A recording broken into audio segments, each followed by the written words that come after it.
قبلہ شاہ صاحب، بڑا اہم سوال ہے کہ ہمارے معاشرے میں نیک کاموں میں بڑی مقابلہ بازی کا رجحان کافی بڑھتا جا رہا ہے، جیسے مہنگے جانور لانے ہیں۔ میرا سوال یہ حضور کہ یہی لوگ جب صدقہ فطر کی طرف بڑھتے ہیں تو وہ کہتے ہیں بھائی سب سے کم صدقہ فطر کون سا ہے، کیونکہ اس کا تو شو آف نہیں ہوتا، خاموشی سے بندہ دے دیتا ہے۔ تو وہاں جا کر یہ ذہن میں کیوں نہیں آتا کہ جب قربانی کا جانور اتنا شاندار اللہ کی بارگاہ میں پیش کرنا ہے تو صدقہ فطر میں بھی ہم یہ اہتمام کریں، یا دیگر نیک کاموں میں جو چھپے ہوئے ظاہری اعتبار سے اس میں بھی ہم یہ اہتمام کریں۔ اب قربانی کے جانور کے اندر زیادہ بناوٹ اس وجہ سے ہوتی ہے، ہمارے وہاں ریاکاری واضح نظر آتی ہے۔ یقیناً یہ حدیث میں موجود ہے، ایک آزمائش یہ بھی ہے کہ اچھا جانور لاؤ، ستھرا جانور لاؤ، لیکن جانور وہ بھی تو لاؤ نا کہ جس میں گوشت بھی ہو، صرف اس میں چربی اتنی ہو کہ جناب ساری چربی۔ عموماً آج کل یہ ہوا ہے کہ بڑا ڈول ڈاپ والا جانور بڑا لایا جاتا ہے اور اس کو حسین سمجھ کے لیکن ذبح کیا جاتا ہے تو آدھے سے زیادہ اس میں چربی نکلتی، وہ چربی ساری پھینکنے کے کام آتی ہے۔ تو لہٰذا اس میں بھی گوشت کہہ رہے ہیں کہ جو اس میں گوشت زیادہ ہو تاکہ فقراء، غریبوں اور رشتہ داروں کے اندر تقسیم کی جائے۔ ایک بات تو یہ، دوسرا یہ ہے کہ اس میں ریاکاری کا یہ پہلو نکل سکتا ہے، کیونکہ حدیث تو ہے کہ خوبصورت جانور لاؤ، لیکن ریاکاری کا پہلو یہ ہے کہ جب آپ لا رہے ہیں تو سارے محلے کو پریشان کر رہے ہیں۔ آپ کی اگر کسی عبادت کے ساتھ کسی اور شخص کے لیے واضحیت کا باعث بن جائے تو مقبول نہیں۔ جانور لے آئے،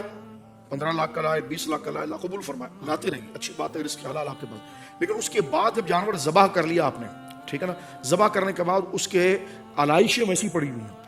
خون روڈوں پر وہی بہہ رہا ہے اور ہر گزرنے والا بیزاری کر رہا ہے، پھر کہتے ہیں کہ یہ گورنمنٹ کا کام ہے۔ میں نے کہا گورنمنٹ اپنی قبر میں خود جواب دے گی، جو ان کا عہدہ ملا ہے وہ اپنے کام کریں گے، لیکن میں اور آپ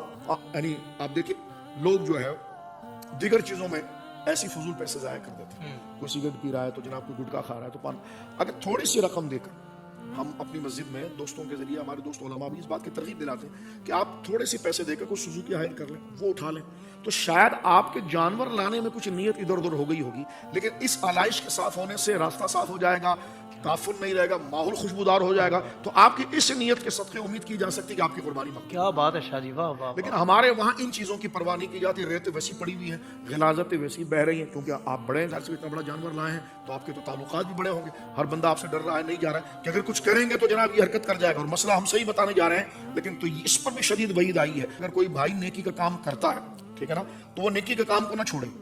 ریاکاری کے ڈر سے نیکی کے کام کو نہ چھوڑے، اس کو جاری رکھے، عقائد کی درستگی کے ساتھ اعمال کی درستگی کریں۔ اعمال کے اندر اگر آپ کسی کو نیک کام کرتا ہوا دیکھ رہے کہ اس نے افطاری کرائی 4 بندے کو، میں رزق حلال سے 6 کراؤں گا، آپ کرائیے۔ نیکی میں مسابقت صحابہ کرام رضوان اللہ تعالیٰ علیہ میں رہتی تھی۔